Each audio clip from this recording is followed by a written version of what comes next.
once schools have met the first criteria, it is a must that schools meet the second or the third criteria to demonstrate continuous improvement, because obviously we don't want anybody to fall back into this comprehensive status.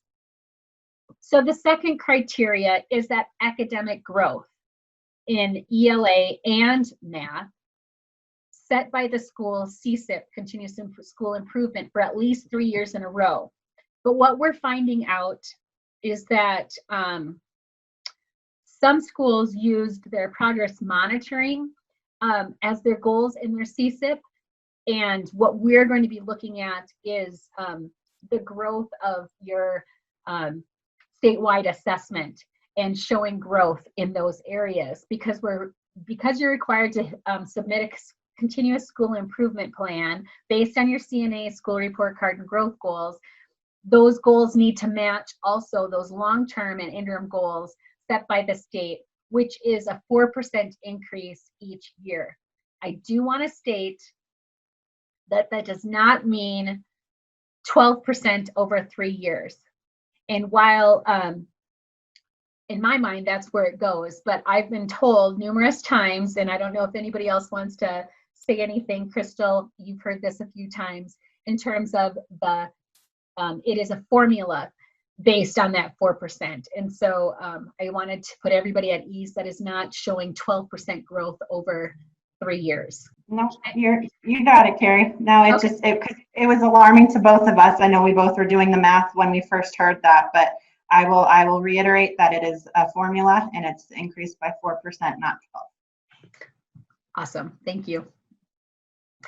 And the third criteria, and this is why it's important that we spend some time kind of looking at that data over time, is, and this is probably the most subjective out of the 3 criteria, and I just want to remind you that it's either meeting the second criteria or the third criteria. The third criteria is that component of the CNA, and looking at all of the components, and this is why I know, like Mike, you brought to our attention, is that it concerns you because not everybody understands the operational components, like functional school board, maybe even the financial stability of your school and personnel retention. It's looking at all of those components together. And so it'll be an interesting meeting for you to be able to see. We will be sending out one-pagers. There's one-pagers to all of the districts because they're still working on year 2020. And so that will be sent to you prior to our next webinar so that you will have that. And it'll be more of a work session. So if anybody else can join you in that, I would encourage you. I understand the date is July 1st, so it might not work for you, but just that it will be recorded and you'll get those pages prior to that session so that you have that information right in front of you. Along with looking at that trend data, we'll also look at the triangulation of last year in terms of your OPI contact, your instructional consultant, and the schools. And it's all subjective information, and it, for whatever it's worth, to look at, but it doesn't mean that it's a be-all and end-all. Like Mike had stated, some people might just not know, and therefore it looks like it's not being implemented a certain area when we already know that it is. But again, it's still going to be good information for you to have, and we look forward to that session with you. So with that, this session went really, really fast.